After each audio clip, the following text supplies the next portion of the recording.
Tovuzda orta məktəb şagirdi 13 yaşlı Süleymanova ötən gün axşam saat 18:00 radələrində oxuduğu Bozalqanlı kənd tam orta məktəbindən çıxıb və evə qayıtmayıb.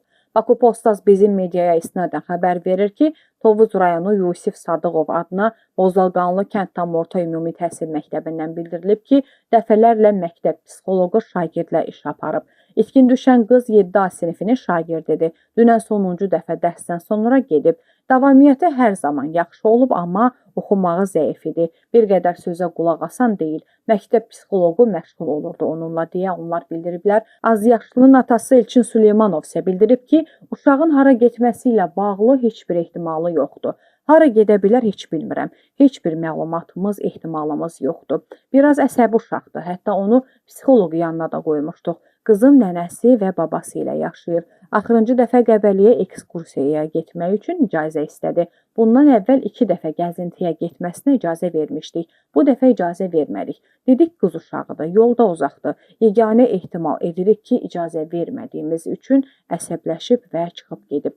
Dərsdən çıxanda anamla atam məktəbin qabağında durub, amma maşına minməyib, deyib özüm yavaş-yavaş gəlirəm.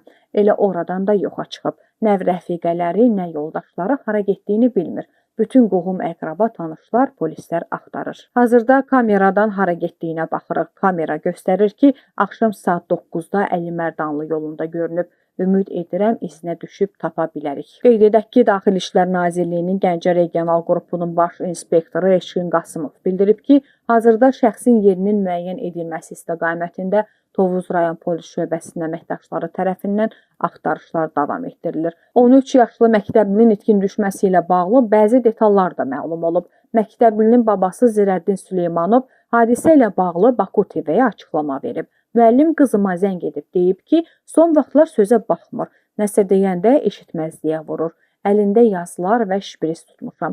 Müəllimlə danışmaq üçün məktəbə yollandıq. Sonra isə nəvəm evə qayıtmaq adı ilə oradan uzaqlaşdı. Sonradan öyrəndik ki, çantasını sinif yoldaşına verib və qaçıb deyə o bildirib. Qeyd edək ki, yeniyetmənin valideynləri ayrılıb, məktəbli və bacısı ata, nənə və babası ilə birlikdə yaşayır.